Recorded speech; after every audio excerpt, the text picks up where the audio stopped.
Hollywood నిర్మాణ సంస్థ Disney నుంచి యానిమేషన్ మూవీ వస్తోందంటే వరల్డ్ వైడ్ గా ఆడియన్స్ క్యూరియాసిటీతో ఎదురు చూస్తూ ఉంటారు. ఈ మూవీస్ ను పిల్లలు ఎలా కేరింతలు కొడతారో వాటిని చూస్తున్నప్పుడు పెద్దవాళ్ళు కూడా పిల్లలైపోయి అంతే హ్యాపీగా ఫీల్ అవుతారు. ప్రెజెంట్ డిస్నీ సంస్థ నుంచి వచ్చిన కొత్త animated movie Mufasa the lion king. 2 times ఒకే స్టోరీతో ది లయన్ కింగ్ మూవీ తీసి అలరించిన డిస్నీ సంస్థ ప్రెజెంట్ దీని ప్రీక్వెల్ గా ముఫాసాను తెరకెక్కించారు. తెలుగులో లీడ్ రోల్కు మహేష్ బాబు వాయిస్ ఓవర్ ఇవ్వడంతో ఈ మూవీకి మంచి బజ్ క్రియేట్ అయింది. మరి లేటెస్ట్గా రిలీజ్ అయిన ది లయన్ కింగ్ లాగే ముఫాసా కూడా మెప్పించిందా? అసలు మూవీ ప్రత్యేకతలేంటి? ఒలుకేద్దాం పదండి.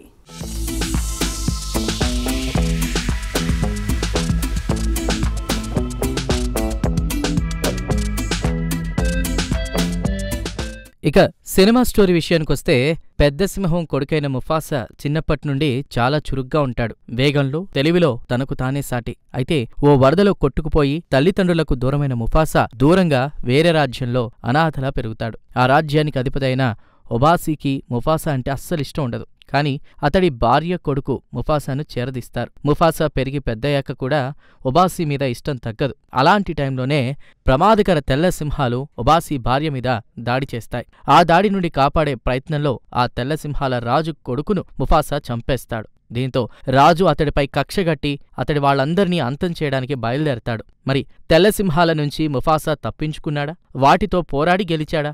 అసలింతకీ తన తల్లిదండ్రులు ఏమయ్యారు? వారిని ముఫాసా కలుసుకున్నాడా లేదా అన్నది తెలియాలంటే సినిమా చూడాల్సిందే.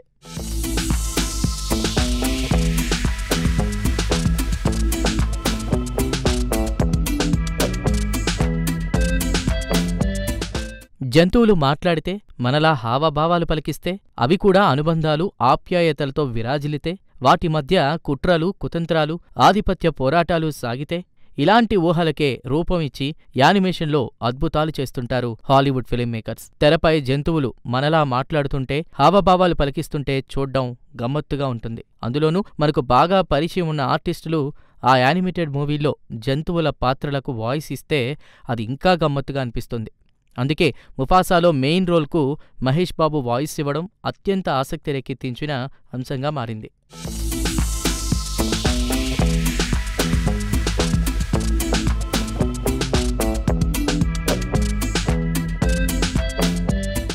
మహేష్ వాయిస్లో ముఫాసా క్యారెక్టర్ను చూసేందుకు వెళ్లిన ఆడియన్స్ ఖచ్చితంగా ఓ మంచి అనుభూతితో బయటకొస్తారు. అలాగే మహేష్ ఎంతో మనసు పెట్టి కథా పాత్రలోని భావోద్వేగాలకు తగ్గట్టుగా అతను సంభాషణలు పలికిన విధానం ముఫాసా తెలుగు వర్షన్ ప్రత్యేకత. ఇక దృశ్యపరంగా ముఫాసా ఒక విజువల్ వండర్ అనిపిస్తుంది. యానిమేటెడ్ మూవీ అనే భావన రాకుండా సహజత్వం ఉట్టిపడేలా ఈ కథకు దృశ్యరూపం ఇచ్చిన తీరు కూడా అబ్బురపరుస్తుంది. చాలా సాధారణమైన రొటీన్ స్టోరీకు విజువల్ మెరుపులతో ఎంత మాయ చేయాలని చూసినా ఆశించిన మంచి అనుభూతి అయితే కలగదు.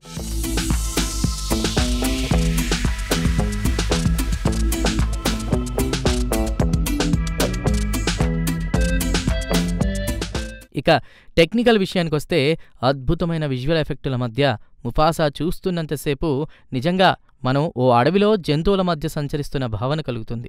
ఎక్కడా అసహజంగా అనిపించకుండా చక్కగా కుదిరిన విజువల్ ఎఫెక్టు మూవీకి మెయిన్ అట్రాక్షన్గా యానిమేటెడ్ రూపంలో యానిమల్స్ సృష్టించి వాటితో డైలాగ్స్కు తగ్గట్టుగా హావభావాలు పలికించిన తీరు ఆకట్టుకుంటుంది. పలికే ప్రతి మాటకు తగ్గట్లుగా జంతువుల హావభావాలు చూస్తుంటే అవి నిజమైన జంతువులేనా, వాటికి నిజంగానే మాటలొచ్చేశాయా అన్న భ్రమలు కలగడం ఖాయం. అయితే కేవలం విజువల్ ఎఫెక్టులతో కంటికి ఇంపైన దృశ్యాలు చూపించి పంపేయకుండా కొంచెం భిన్నమైన ఆసక్తికరమైన కథను చెప్పడానికి ప్రయత్నించుంటే బావుండేది.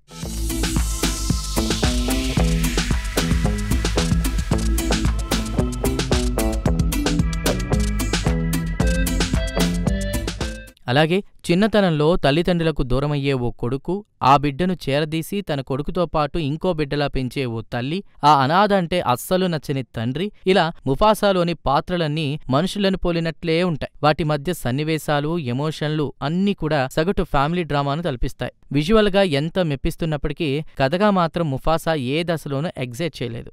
విలన్తో హీరో గొడవ, వారి మధ్య పోరాటం కూడా చాలా సాధారణంగా అనిపిస్తుంది. కథలో బలమైన ఎమోషన్స్ లేకుండా విజువల్గా ఎంత మాయాజాలం చేసినా మనసు నిండదు. ఇందులో కథ కూడా ఒక తీరుగా నడవదు. అసలు హీరోకు సరైన లక్ష్యాన్ని నిర్దేశించే ప్రయత్నమే జరగలేదు. తర్వాత ఏం జరుగుతుందనే ఉత్కంఠ రేకెత్తించని విధంగా సాగే ఈ కథనం బోర్ కొట్టిస్తుంది.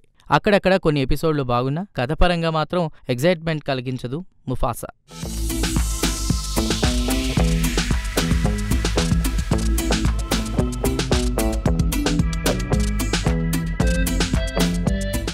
ఇక సిచ్యువేషన్కు తగ్గట్లు లేకుండా విసుగు పుట్టించేలా పెట్టిన సాంగ్స్ మూవీకి పెద్ద మైనస్. అవేమైనా వినసొంపుగా ఉన్నాయంటే అదీ లేదు. డైలాగుల్నే సాంగ్ రూపంలో ఎలా పడితే అలా పాడించేశారు.